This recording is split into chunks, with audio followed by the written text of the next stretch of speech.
Morning, everybody. Oh, we are recording this meeting, so you all are aware. Thanks, Sandra. Good morning. Thanks for joining us on this Friday morning for the Advocacy Workgroup of the Vital Communities Early Childhood Symposium Working Groups. I'm not sure if I got the official title correct, but so grateful to see all of you this morning and to dive in. Just so we can kind of get a get a record of who's here, and I want to say good morning on behalf of me and Sarah Kobolinski as well, and give a shout out to Andra for pulling all the resources and the materials together. So Andra kind of took our jam boards from 2 weeks ago for those of you who participated in that exercise and tried to connect the dots and make some logic out of it that we will kind of talk through today. So if you can kind of in the chat, just if you could put your name, affiliation, and then include your favorite Valentine's sweet treat as a little icebreaker. And then I'll go through a little bit of our goals and the structure for this morning as you kind of enter your names in the chat. Ooh, cinnamon hearts. Hi, Julia. I don't know if I've ever had cinnamon hearts.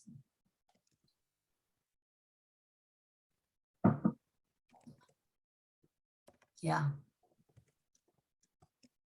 Good one.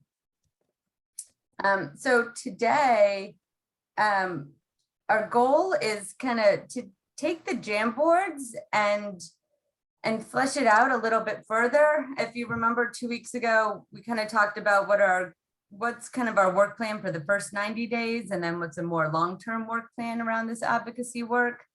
Today, I think we're going to focus on that 90-day, kind of that sprint, just to get some clarity, kind of look at our feedback collectively, kind of flesh out what resonates, what's rising to the top, what we're still missing. And then from there, we've kind of broken it out into kind of subcategories, 4 pillars, so to speak. And I'm going to ask each of you to kind of orient towards a pillar that resonates with you, and as a smaller group, kind of develop a work plan and some action steps to kind of start working on these kind of bold proposals that came out of that Jamboard. So kind of put some action behind our thoughts and our hopes around advocacy. But before we kind of break into those exercises and dive into the Jamboards, I would love just to give you all the opportunity to share any updates kind of from what's happening in your corners, any advocacy opportunities that we should be aware about, any wins. We always like to celebrate. Ooh, French bread. I always like to celebrate the wins, no matter how small, with advocacy. I think that's very important. So just wanted to give all of you an opportunity to share, and if there's anything that should be on our radar as a group.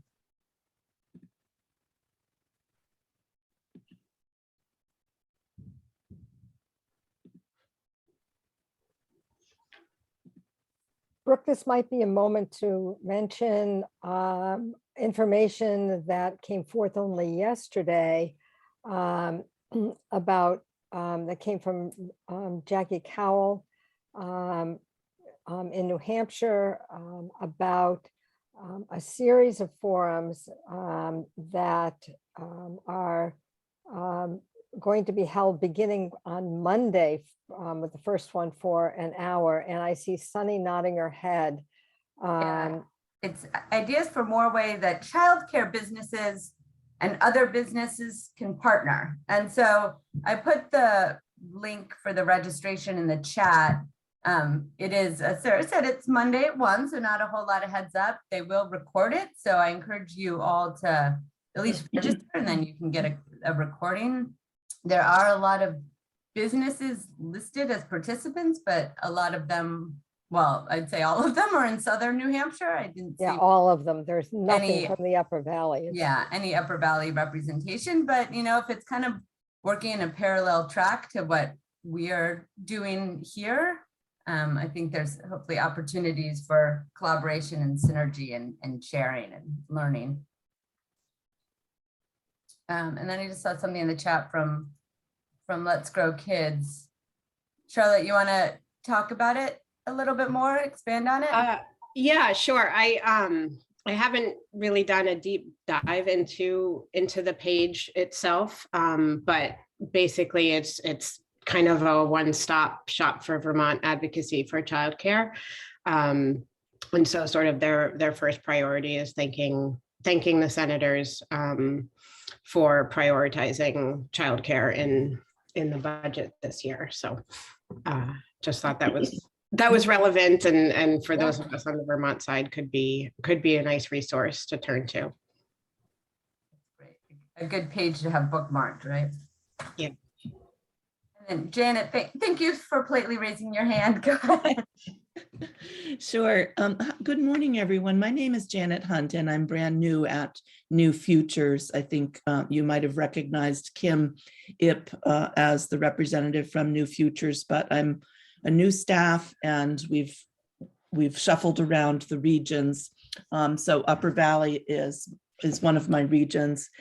I wanted to make you aware of in New Hampshire, Senate Bill 288, and it will tie the hands of childcare and educational providers and restricts their ability to adopt and enforce vaccine policies recommended by public health experts. So if you're interested in writing a letter to your editor in your local papers, that would be extremely beneficial. We're collecting stories. I'm going to put in the chat our link to bills that you might be interested in. That is a good link to keep handy from our website. It'll give you regular updates. Great. Thank you for that, Janet.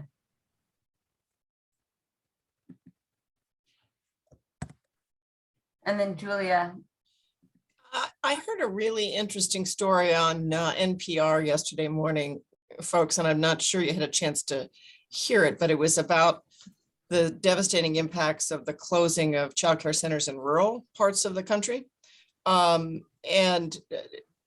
listened thinking, yes, this is, this story needs to get national attention, but it definitely resonated. And I was standing at the kitchen sink loading the dishwasher as I was listening to it. So if you didn't catch it, it was on NPR yesterday morning. And I think if you just go to npr.org and take a look at the programming, it's the crisis of rural childcare in the US. And boy, the issues that the childcare center operators and board members raised, and this happened to be in Tennessee, I believe, or Louisiana, I forget which state. It's worth putting it out there and sharing it in your networks. All right, we'll look for that story and the link to that story and share it. Thanks for putting that on our radar. You said Tennessee. There's also been a recent media attention around a study at Vanderbilt around Tennessee's universal pre-K programs and kind of the fade out effect. And I wanted to see if that's been on anybody's radar, and maybe if Let's Grow Kids or New Futures, if you've heard kind of pushback from legislators, if that's kind of risen to their attention. Brooke, on the Vermont side, the person who could perhaps be helpful to us on that is Matt Levin, who could not be at the meeting this morning because he has a conflicting meeting at this hour on Friday mornings, but he had been in touch with me via email to let me know that he would very much like to share with this group more of the picture of what's going on in Vermont, inclusive of Let's Grow Kids, but beyond that, in addition, around early childhood. He's the executive director of the Vermont Early Childhood Advocacy Alliance. And And he particularly noted the Jamboard items and said, you know, there is activity on almost everything that was on the Jamboards in Vermont, as opposed to New Hampshire, where there are other issues, and then figuring out what a pathway in the Upper Valley, which includes both, might be. So when we look at some of these, you know, we take like the New Futures list of issues being followed and the things that are part of the Let's Grow Kids action framework, and kind of do some, you know, some weaving together of those pieces. Perhaps at a soon meeting, he might be able to give us some input. Great, great. And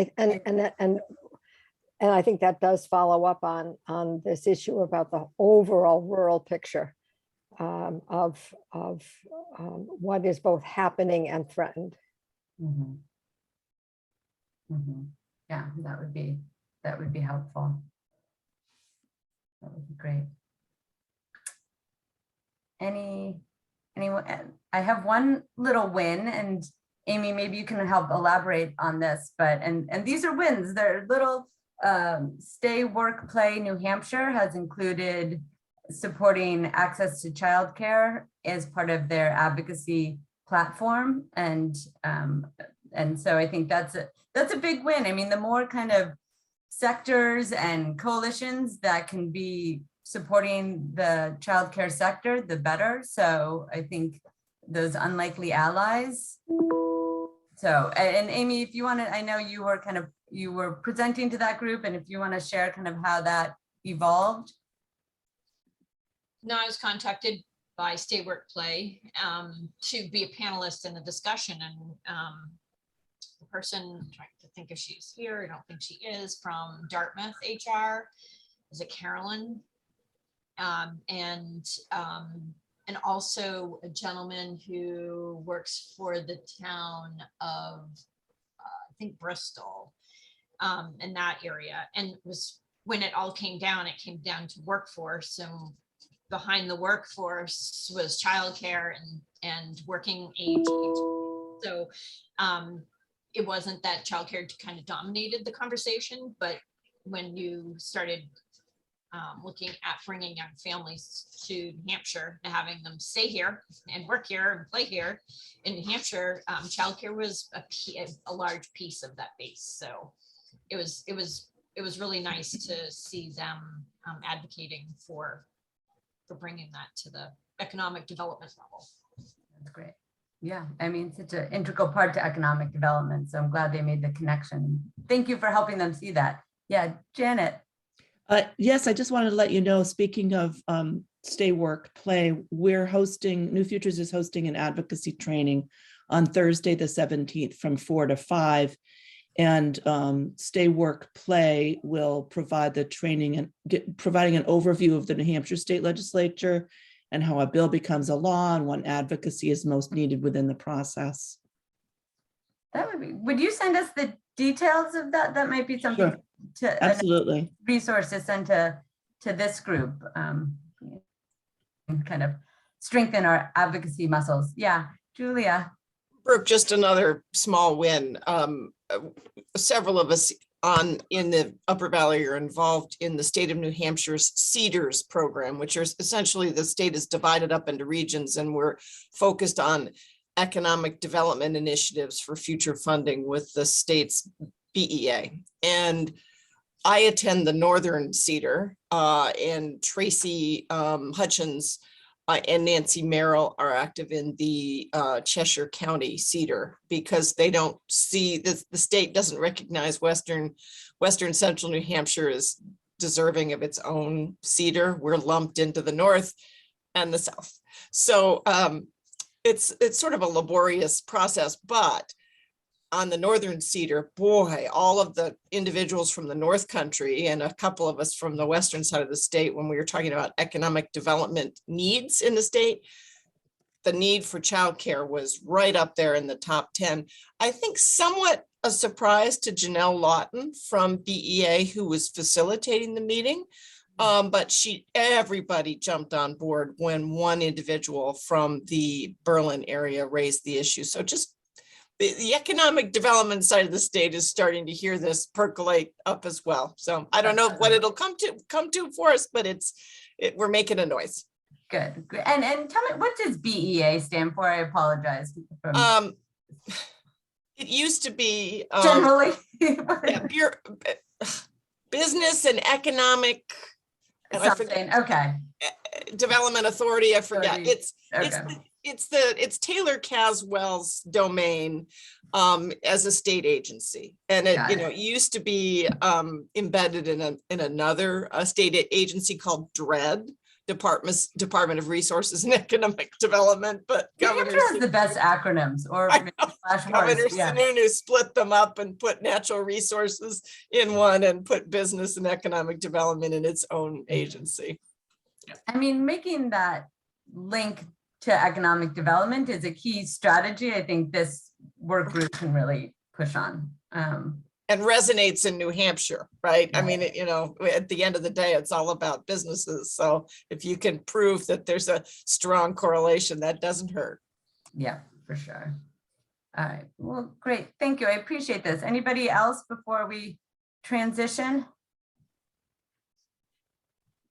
Okay, great. Well, thank you. I appreciate the sharing and the updates, and there's no win that's too small. So just to kind of, just so we can all kind of stay in the loop and connected to the work that's going on more broadly.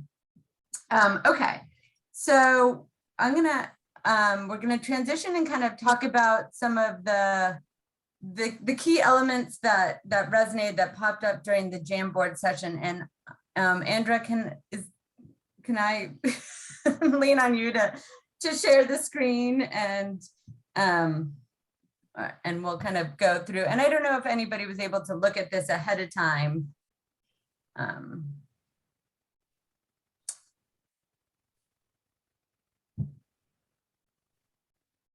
again, I appreciate that there were so many great ideas and so many stickies on those Jamboards. So I really appreciate, and Sarah and I appreciate everybody's participation in that activity. And kind of with Andra's leadership, we did our best to kind of capture the sentiments that came through. But this is an opportunity to kind of point out what we missed, because it's our interpretation, but it should be all of our interpretation and kind of how we move this work forward. So just kind of level setting, some things to keep in mind, and I'll let you, I hate reading from slides. You can read it from yourself, but today our goal is to kind of identify some short-term to-dos and really start creating a work plan around those to-dos. It's all of us collectively that are moving this work forward, and for Sarah and I and Andrea to kind of be supportive and help with kind of the resources and the researching, but really kind of leaning on all of us to move it forward.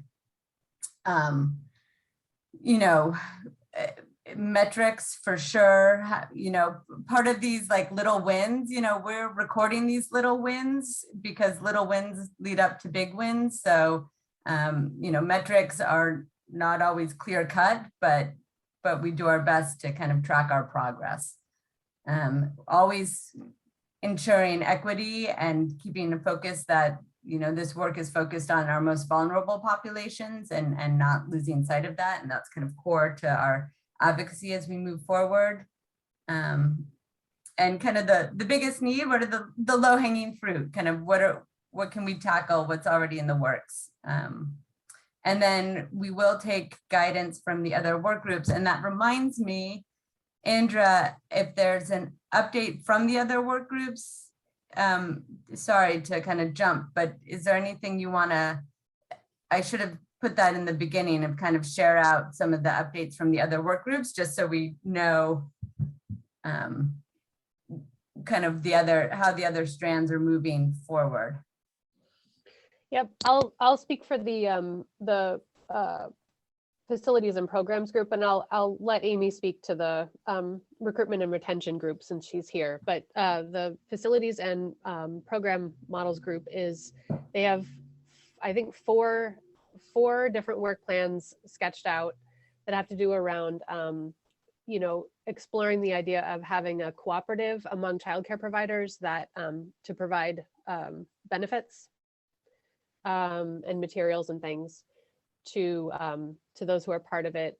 The idea of looking at zoning as something that could support a greater access to high quality childcare.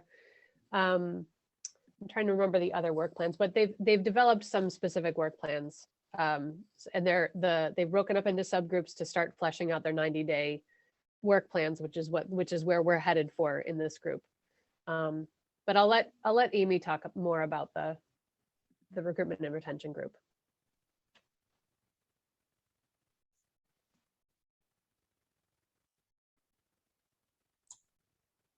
Looks like Amy may have gone offline briefly.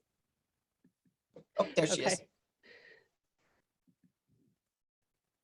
Caught in the act, Amy, of refilling your coffee. Can you, not to put you on the spot, but putting you on the spot, just a quick update on the recruitment and retention work group and what you all have been up to lately?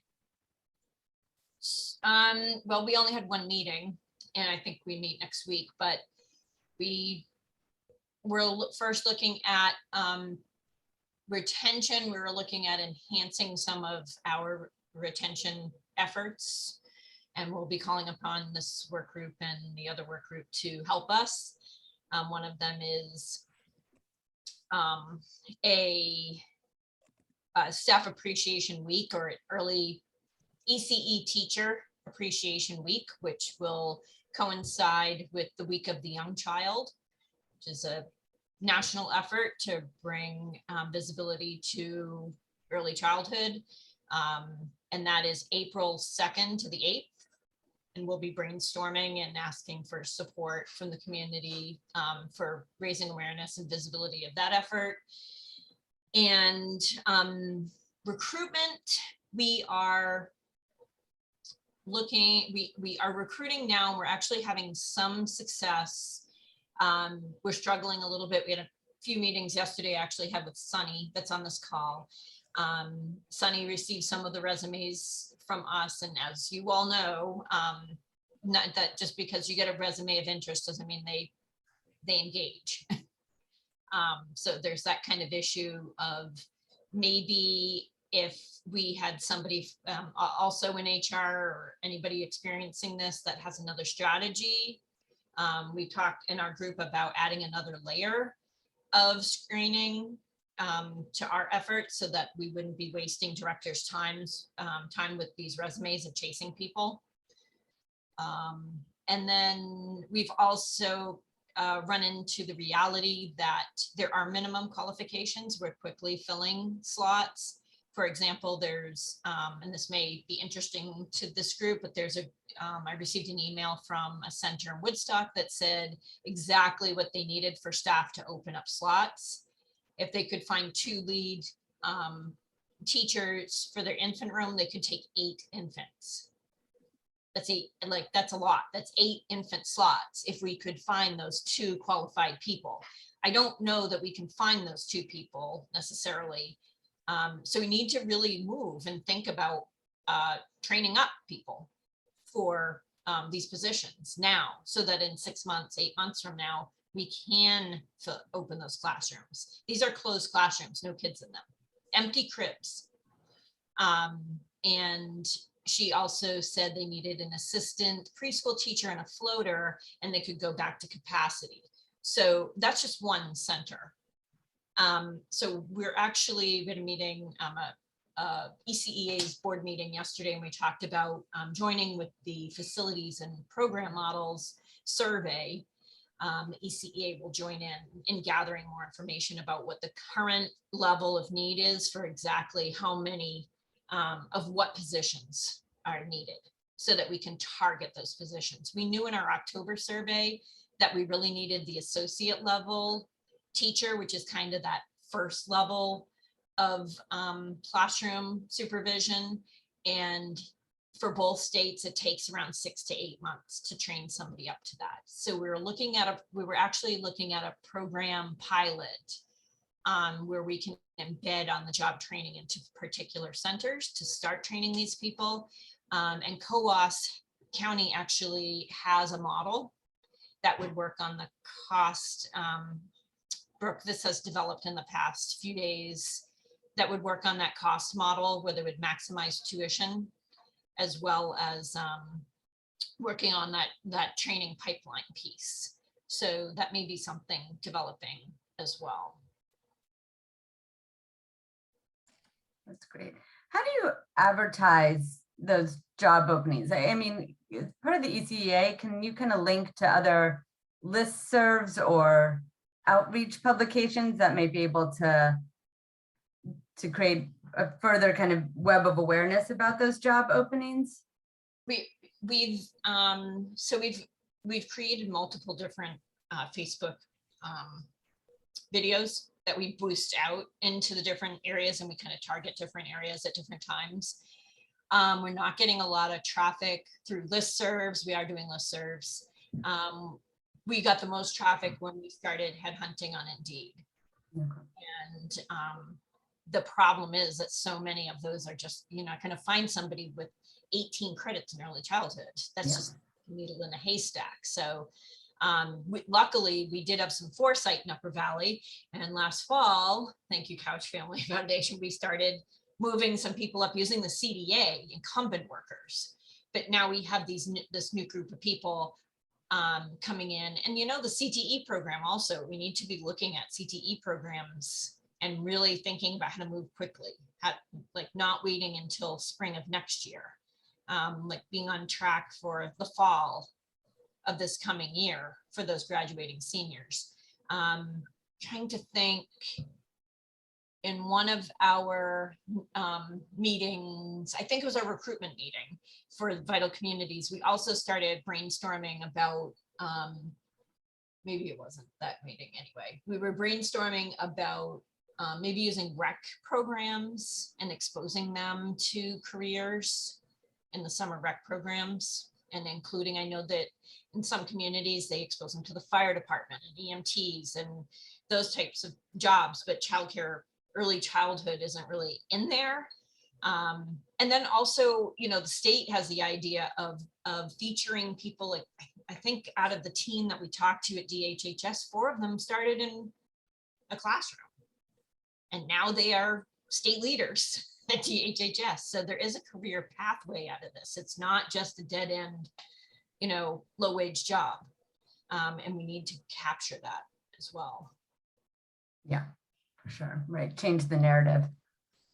I can just throw in too that was a lot of information about what the ECEA is doing. And I think I just want to clarify that the work group for this initiative, or the Vital Communities Initiative, that work group will be, we're going to be going through the same process next week at the second meeting of that work group, to take the themes that they generated from last time and break into 2 subgroups. One, Amy and I kind of put their ideas together and organize them a little bit in the same way that we'll do for this group. And one of them is going to be focused on sort of visibility efforts, just promoting the field of ECE as part of the community, as something that's part of many other sectors of society and important for all of us to get behind. And then the other group is going to be focused on developing some relationships with local businesses for goods and services. So like basically community benefits for ECE professionals. So they'll be like getting concrete with and specific about how that's going to look over the next 90 days to produce some fruit. So it would seem that there's sort of a background advocacy piece around each of those to be supportive of it. And both of them are outer facing communications components that are targeted not legislatively, but at the broader community, different subsegments. So that's something we should think about. Is there a sense of how many childcare workers aren't working right now because they can't find childcare for their own kids that they can afford? And can we just give them free childcare using some funds? I just know that happened, through anecdotally to some people who are in communication with the teachers. And it's just like, that would be it seems like one way to try to quickly get people who are certified back in the workforce. It is definitely a hiring barrier. I don't know, Sunny, if you have experienced that, it is that and returning from maternity. So we have staff that are 20 to 30 years old, and eventually most of them are going to be out on maternity leave and they can't afford to come back. Erin Hennessy and I had a long talk about this last fall. And then I called her last weekend and she brought up that exact same thing. She's like, where are we on this? I really think that if you go into the field of early childhood, we should be qualifying you at the step 1 rate for tuition reimbursement for childcare.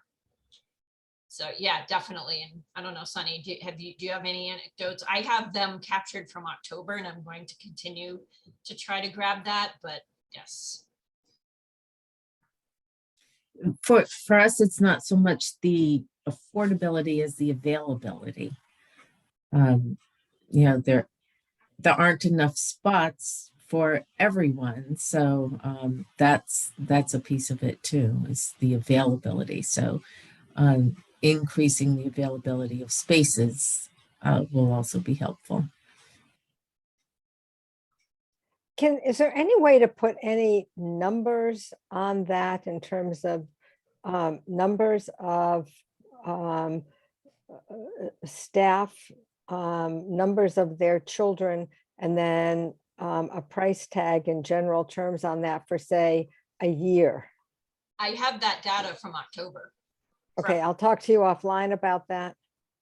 Something else has come up that may make that important right now.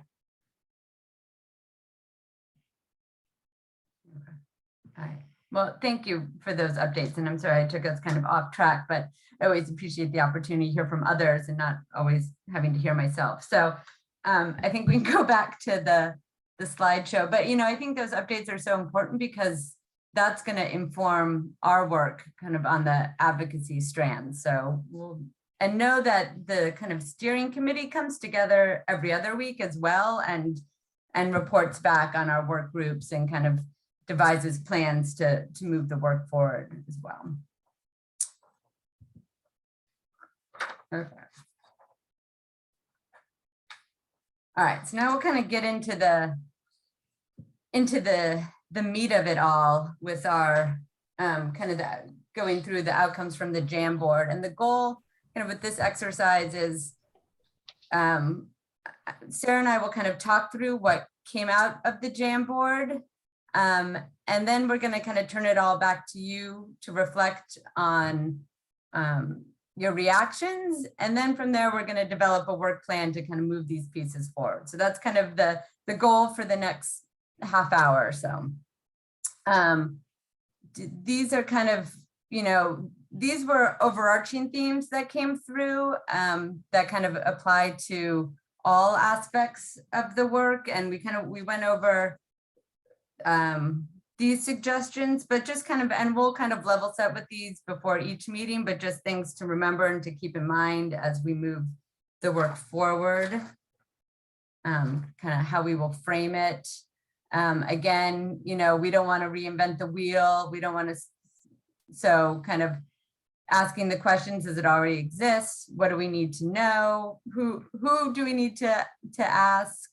Who's already doing this? So kind of common sense, but just reminders for all of us, because a lot of you are already out there doing a lot of this good work. And so we want to make sure that we're connecting the dots and building from what already exists. Okay, thanks, Andra. All right, and so now, so these were kind of 4 pillars that kind of shone through with all the various Post-it notes from 2 weeks ago. 4 categories that really presented themselves, and then there were some kind of sub bullets under each of these 4 categories. So number 1 being funding, and that's both like public and private investments, revenue streams, kind of getting money into the early education and care sector. 2 was communication, materials, kind of educating. How do we educate the public, potential stakeholders, those who aren't so connected to this, about one, the economic development aspect, the importance of early childhood development, the importance of investing in the first 5 years. So it's kind of more of an outward outputs approach, but kind of how do we do a better job of making the case and getting more kind of allies on board. 3 is legislation, both leaning on New Futures, Let's Grow Kids, Matt Levin, what's happening at the 2 state capitals, what are bills that we should be aware of, hearings, budget processes, both state and I'd say even local, and then even at the federal level, kind of where there is movement that we can kind of tap into and mobilize around. And then 4 is the local community, and that's how do we engage kind of unlikely allies?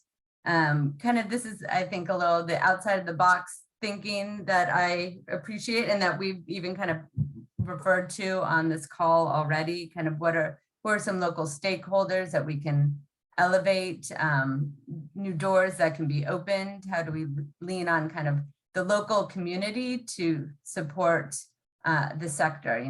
Businesses, with Sean's work around kind of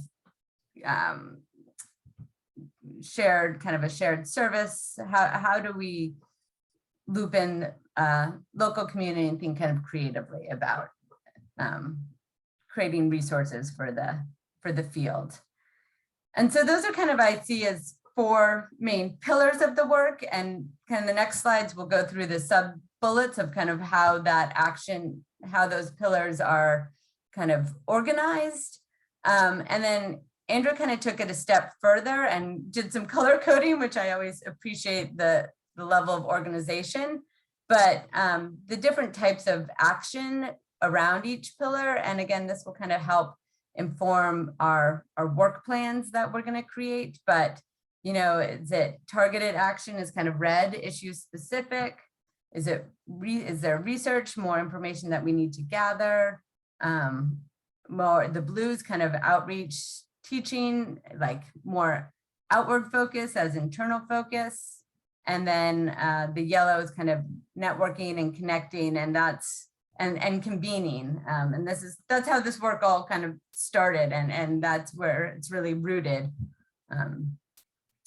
So kind of that's how it's going to frame it. And then kind of our 4, that's fine. We can go into kind of the sub bullets. And I think, and I'm going to lean on Sarah too, to help me kind of read through these each, and then so you can kind of see the whole broad picture of what rose to the top. And then we'll kind of go back to this funding slide and talk about kind of, we can share, want to hear from you kind of what's missing, what resonates, and we'll kind of take some time with each of those 4 pillars as a group.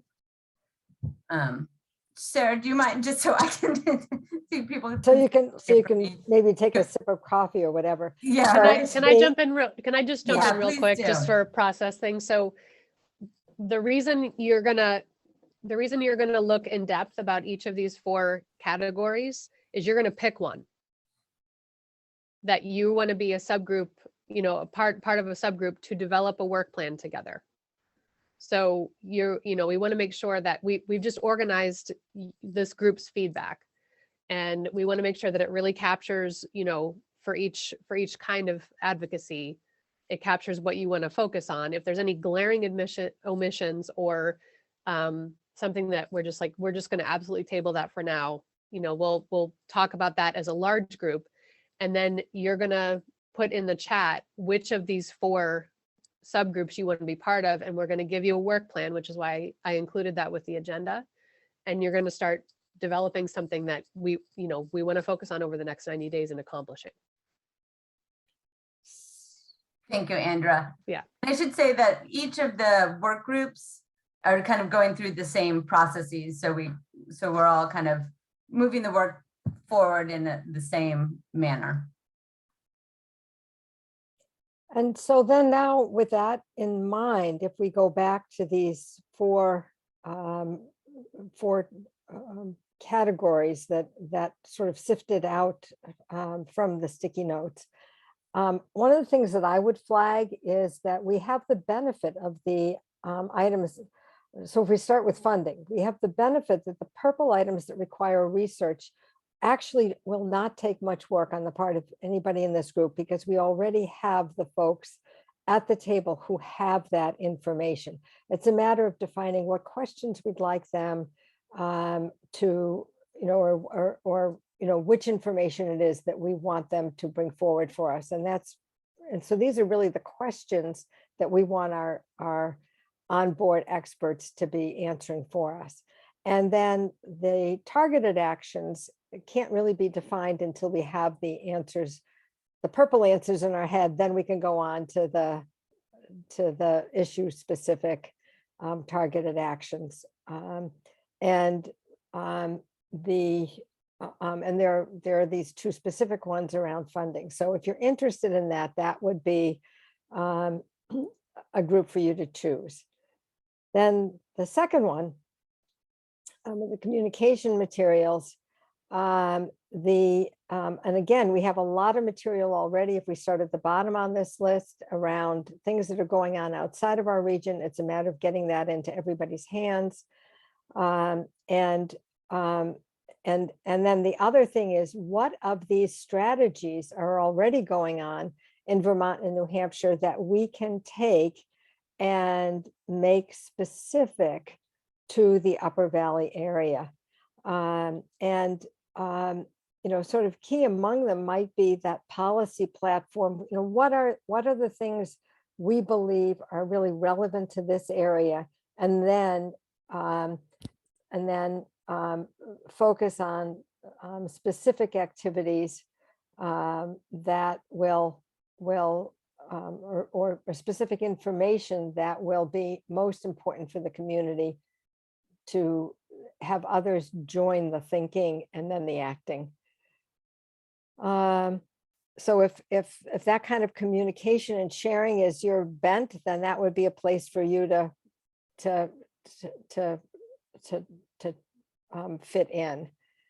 The next one on legislation, again, we have courtesy of New Futures in New Hampshire, Let's Grow Kids and the Advocacy Alliance in Vermont. We have the answers to the research questions there, and then I think that there may be a broader list of targeted actions that can be developed under this as the group looks at the specific existing bills that either need enthusiastic support or powerful explanations as to why they're not good ideas. Again, the most key legislative officials are always the local ones, the ones who have a reason to be interested in what the people who vote for them have to say. But then there are also going to be state level folks who, again, have already been identified by New Futures and then the Vermont teams, and how to communicate with them. Again, I think we've got good guidance available to us in our group. So not having to do a lot of research or a lot of inventing. It's really discovering the roadmap and knowing which pathway to take. So if you like that part of it, this is a good spot. And then the last group,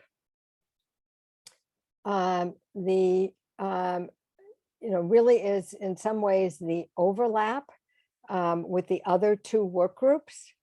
And, and you've heard Amy mentioned the first bullet, which would overlap with the recruitment and retention group.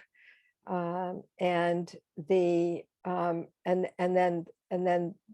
this is a genuine piece for research, the collecting stories, identifying, more so with the collecting stories and having those of you who are having these firsthand experiences be able to capture that and then find others who can share that kind of information. That's always powerful in feeding into the activities in the other three. And then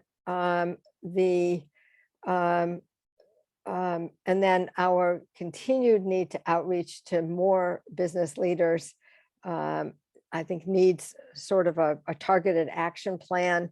And so that might be another aspect for this group, the collecting stories and an action plan for including more businesses. So I'll stop at this point and pass it back to Andra and Brooke. I just want to throw in just quickly that as you're all making decisions together about what to do, so let's say you chose this local community slide, I just want to be clear that no one is expecting you to do all of this in 90 days. Right. So your job is to continue refining the great ideas that the whole group had.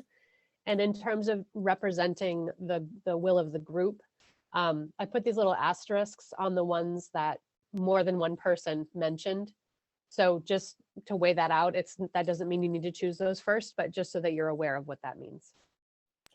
And I think the one other thing that I'd like to say about this is I think what's so important about the collective work we're doing now is it's an effort to move beyond admiring the problem and actually doing something about the problem to the extent that we can from the places in which we sit, knowing that the overall system needs an entirely different policy and funding framework that involves government decision-making that we don't actually have the hands-on capacity or power to do, but we have the power to influence and affect by these other actions that we take. And Brooke, I see that Amy has her hand up.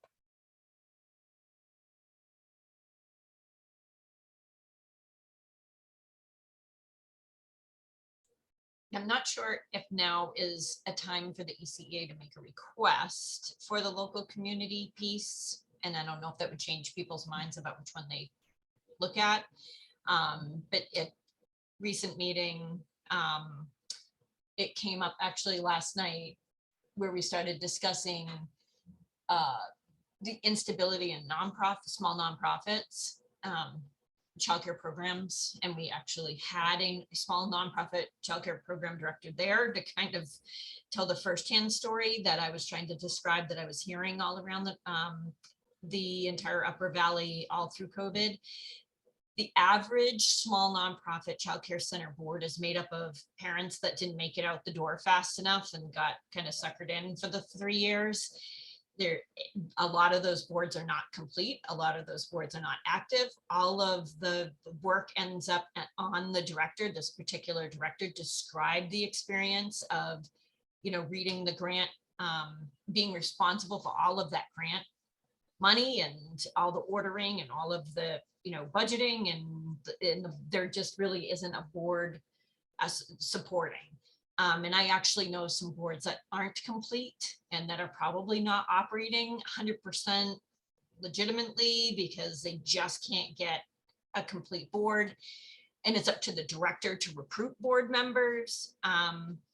I really, and this director kind of confirmed it. Sunny was at that meeting. Sunny jumped in that this, this might be the weakest, one of the weakest links in our programs in Upper Valley. Like if we were going to lose some, it may be some of these small nonprofits. So a couple of ideas we were asking from the local community was putting out a request to some of those community corporations to ask some of their employees to volunteer on for a nonprofit childcare board, especially those with some expertise in finance and nonprofit management, or willing to get experience in nonprofit management. Another idea we had was a board boot camp. If the community were able to build a board boot camp so that we could train some board members to go out and support these boards. Anyway, just on your radar for. Yeah, and the board boot camp exists, so that's not something you have to create, but we can kind of connect you to that resource. But I think it's really kind of making that bridge and creating the awareness of the need, and not just going to the parents of the children who are at that center, but casting a wider net. And you kind of help kind of articulate what the need is. I think between this group and the other work groups, we can kind of get that message out to the broader community and to the business community. I think it's a great, a lot of companies I know in the Upper Valley support their employees to go participate in nonprofits and sit on nonprofit boards. And the early education care provider just might not be on their radar as a nonprofit that's kind of in their ethos. So I think that's a great idea and an easy kind of low-hanging fruit. Yeah. And I think the biggest message that I got from it, like Amy, was the need for expertise on boards. Not just some nice people who want to come and, do what they can but people who can really give HR expertise or financial expertise, and to take some of that off from these directors that don't necessarily have that expertise themselves, but are making it through the best they can. That was the biggest message that I heard in that piece, Amy. Great. Yeah, that's a great. Okay, so for the sake of time, let's go back to the slide deck and just go back to that funding slide, and real quickly as a group, I think we could, identify, take 2 minutes, what's missing, what stands out, and maybe we can do a little prioritizing, kind of do some bolding as a group, kind of for the subset who wants to focus on funding, kind of help narrow down where they should focus their attention for drawing out their action plan.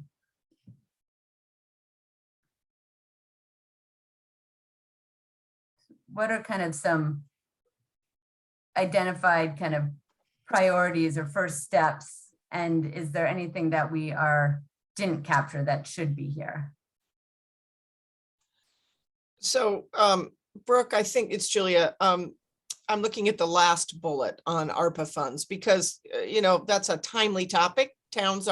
Cities and towns are really beginning to think in detail about the allocation of those funds. And so getting on municipal radar soon would be important. And one way to do that, which I think could happen in the next 90 days, is to organize a Zoom discussion with our town and city staff, and perhaps some of our select board and city council folks, just to outline the problem and to encourage them to work with us to think about whether they would make some ARPA funds available for whatever it is the group ultimately decides is the most urgent.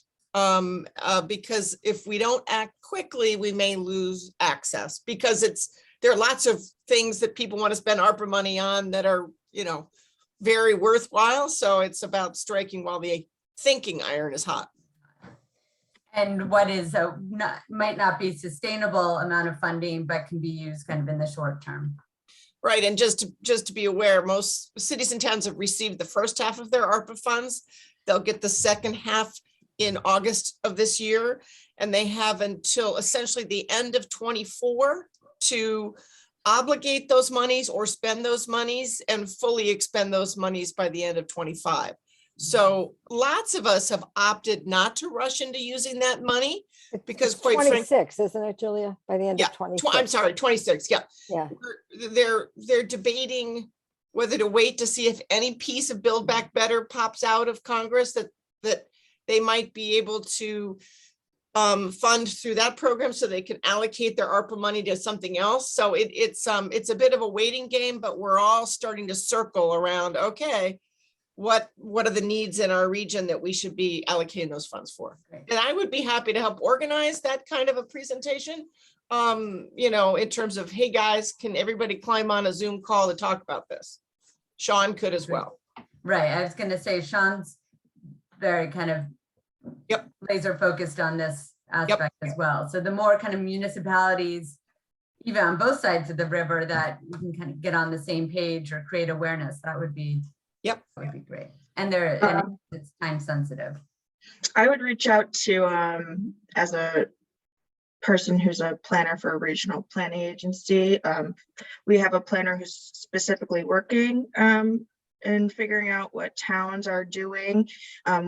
We don't work with all of the Upper Valley towns, but I would reach out to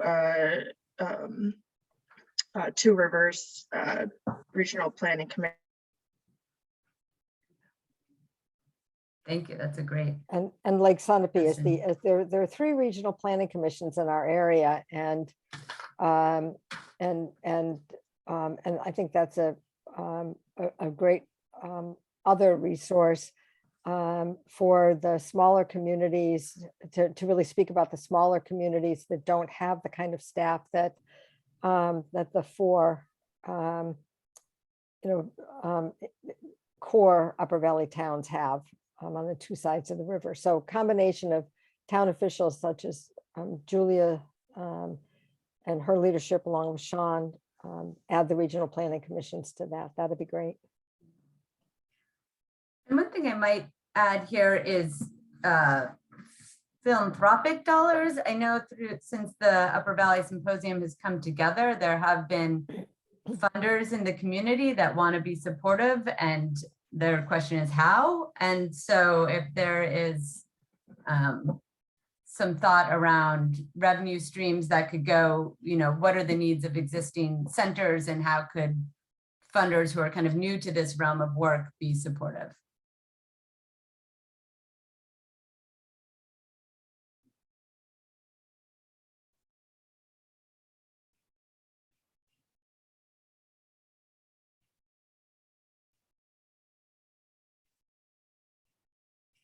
And then I saw Lisa add in the chat, one-time funding for childcare infrastructure, also investigating funding programming for staff training. And reaching out to state and local lawmakers, yeah. Right, I mean, there needs to be some sustained public dollars, but I think that might be in our non-90-day slide or not long-term. Can I just pop in real quick? Yeah, please. Okay, sorry. I can't see anybody, so I want to just come in with the process piece here, because we have 15 minutes left, and part of what we want to do is be able to give you all a chance to start digging into this work and getting these 90-day work plans fleshed out so that we can take concrete steps. And we may set aside that time so that you can use some of this time you've already set aside to attend these meetings to start doing that work together, but you will need to figure out how to get together outside of these meetings to get these 90-day work plans set up and start acting on what you've decided to do. So I want to be sensitive to the fact that I want us all to be doing group thinking around each of these pieces, but part of the benefit of having smaller groups is that they can each get things moving faster on their own. So I'm not trying to rush anything, but I also want to be able to give people time to dig into the actual getting action stuff started. So, okay. Do you suggest we can everyone identify which work group they want to lean into? I think that we're getting into really good specific ideas about each thing instead of saying, are there glaring omissions or things we should just take right out of these, and then making the choice about which you want to commit to. Okay. Does that make sense? Yep. Okay. Okay. So let's go. We'll kind of rapid fire through the next 3, and then so be thinking about where you want to spin off in our breakout rooms. Communication, external, anything glaring.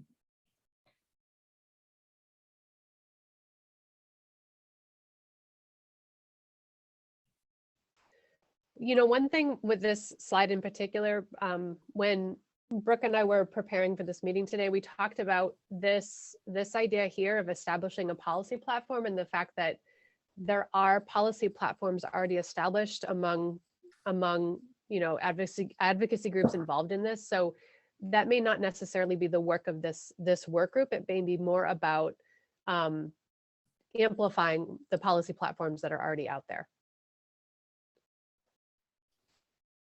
Just a quick question about like the procedure for this. Is this a website that already exists that we'd be sort of connecting with somebody who knows sort of how to do website building to create, or is this a new website we're intending to create? This would be on the Vital Communities website for this. Got it. So Okay. each work group information is available on the website. Got it. Thank you. Great. Okay, we can move on. Legislation. Anything glaring that we missed, didn't capture around legislation?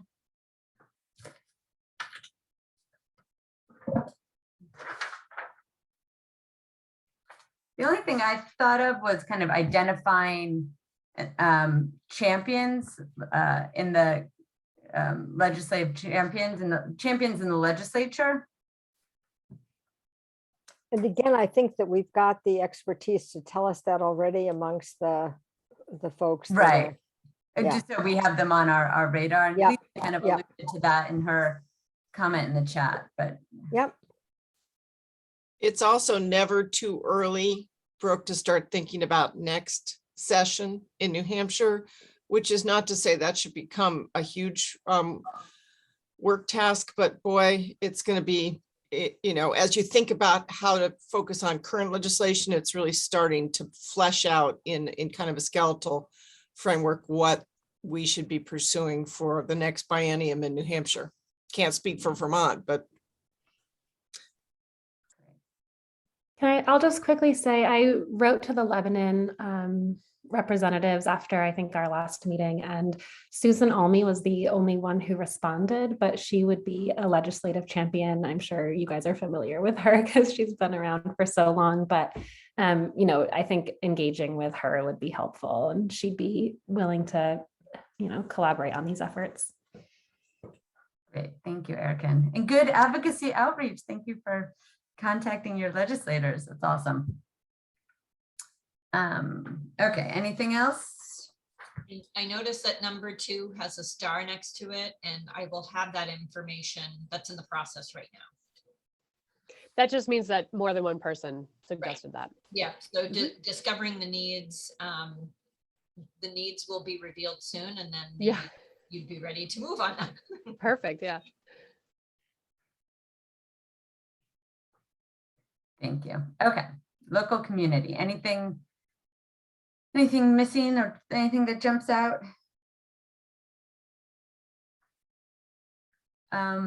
For those, well, for my sake, what's the CNXN? And I know R&R, but what are those acronyms, just so we can know? Oh, CNXN is my own personal shorthand for connection. Okay. That's all. Sorry.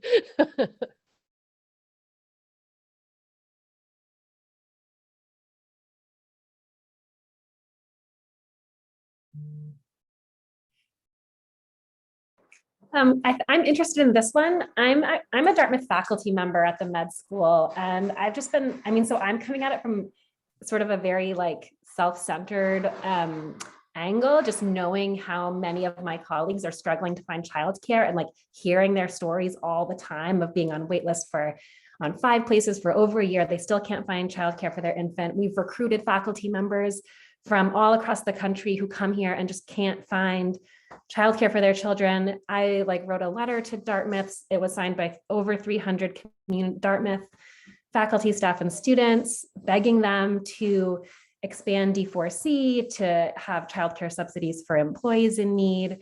And their response letter, I'm happy to share with this group, was so underwhelming. The only thing they mentioned that I didn't know was that they claim to have provided funding to vital communities in some form. So I would just like to verify that that was true. And then there is a work-life council that they establish of faculty and staff. I don't know if you guys are aware of it, but I know the chair of that. And I mean, like, so I want to support like our entire community, but like, I'm coming at it just from a Dartmouth centered perspective, but wanting to just like continue pushing them to at least address the needs of the Dartmouth community. Whereas if they expanded D4C, that would maybe lessen some of the pressure on some of the other local childcare centers. But I guess that's just where my mind is at. And like, I would love to engage with this group and maybe that communication group, because I think that might be is where I'd be the super. most. That is super. Fantastic. Yes. Yay. That's okay. That's not, that's, you bring what you bring, and that's a huge piece that you bring. And that's great. Yes.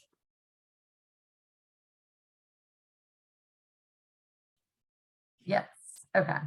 And to the Dartmouth piece about funding, they did, right? It's that, oh, let me circle back with Sarah Jackson and I'll get an answer for you. We're in the process of finding out whether they will be able to do that. Okay, There was a discussion without a conclusion, okay, that's a nice way to put it. Okay, is the current status as of TBD. yesterday. Yes. okay, Well, their stance is that the problem is so complex that they can't do anything to solve it, which is so frustrating because they can do things to solve some of the problem and they just don't. So like we sort of put it in the framework of their insane endowment right now. Like they just totally outperformed all expectations. So they have all this money that they weren't expecting to have. So we were like, can you expand D4C? Anyway, so I just think like I'm gaining a reputation there for pushing on this, and I'm happy to continue doing that. And I think the medical school is supportive, and now that Dartmouth's going to get a new president, now that the provost is like permanent, there's just going to be change in leadership. So, I think it's good to just continue to make sure that they are doing their fair share, because they need a workforce. And I think they just haven't, like, people keep making it work. They just like, everyone's just continuing to try to make it work under these crazy circumstances. And, it's just going to get to the point where like people are going to stop making it work. Like we're not going to be able to recruit people here. People are going to leave because it's so serious. So they just Some need of to what realize. we've heard is some of that is already happening, but they don't keep track of that. Yeah, no, like So- I think the communication, like getting those stories, and like, I don't know exactly what the output should be, but having some product where like you cannot ignore the critical nature that we have now reached with the childcare shortage. Like even just yesterday, like, well, anyway, I'm not going to waste everyone's time, but it's just, yeah, like I It's hear not it on a wasting daily time. basis. We're A here in daily a basis. crisis because people have been making it work for a long time. Exactly. That's And why like, we're we in just this need to- crisis. Exactly. So I don't want to like prescribe what groups do, but I'm just going to put out a suggestion that when you break up into your subgroups, what you're going to do next is put into the chat which of those subgroups you want to work with. And I guess in the interest of time, I'm like totally Yeah. taking over facilitation. Do you mind if I do that? Or- Yeah, well, I was just gonna say, because we only have 5 minutes, if people can identify the work group they want to be associated with, and then maybe Andrea, you can pull up what that work. I'll email you. I'll organize you and email you. I And I then made a kind of- 90-day work plan for each of the 4 subgroups. So And then because I leave it to you to. Yeah, because there are more people in this advocacy work group, so giving them the opportunity then to opt into a work group, and we can do some follow-up by email and then kind of have those work groups established and let you kind of connect via email once you know who's in that specific work group. And so, yeah, if you can put in your name, and then again, it's funding. So I know what it is. Funding, communication, legislation, and then local community. And people are beginning to put in the chat which group that they would, they're gravitating toward. And we're really getting that information. If others could put that, Andrew, we're saving the chat, yes, as part of the recording. Yeah. Okay, great. So using the chat is perfect. And then Andrea, if you want to pull up what that that. And if you start with one group and want to shift to another one, that's perfectly fine too. This is called the law of 2 feet. Yeah. And part so- of these meetings going forward will be to share out what these strands are doing and share resources and information. Yeah. Janet here, I just with a quick question. I think it would be interesting for me to connect with the whoever the representative is for Let's Grow Kids. Who would that be? Yeah. Okay. So we're not sure who's coming to this work group specifically yet, but on our steering committee, we have Emily Tenenbaum, who is the director for the action campaign. So we can give you contact information for her, Janet. Okay, that would be terrific. And I signed up for the legislation, of course. I can't stay for the Thank you. breakout. I'm sorry, Yeah, but if there's what- another way. Yeah, we're not going to No. go to that today. The meeting Yeah. is supposed to be ending in 1 minute. So Oh, And we're guys, sit- just know I am more than happy to have a very targeted discussion about Dartmouth and how we might focus in. I just put something in there for you, Erica, in terms of reach out, guys. I have all sorts of ideas for how we apply diplomatic pressure, but also thoughtful. So happy to be tapped. Well, that's what I was going to say is that subgroup could decide to start with Dartmouth College as an initial 90-day thing, because that might apply to other similar businesses. Because Erica, I heard you say, like, I'm coming at it from a self-centered perspective, but you know that other people are experiencing the same thing, maybe not with a Dartmouth that size, but yeah. Well, particularly as they're beginning their search for Phil Hanlon's replacement, and Scott Beam is their VP for HR is left. And so they're starting that search as well. Wait, I'm sorry. Scott Beam has just left. Scott's gone. Oh, So it's that's good. there's He was yeah. he was not an advocate. Wow. No, he Okay, that's wasn't. great And, news. Yay. we really need to get to the trustees to say, hello. Yeah. Among other things, your next president should be a working mom. Yeah.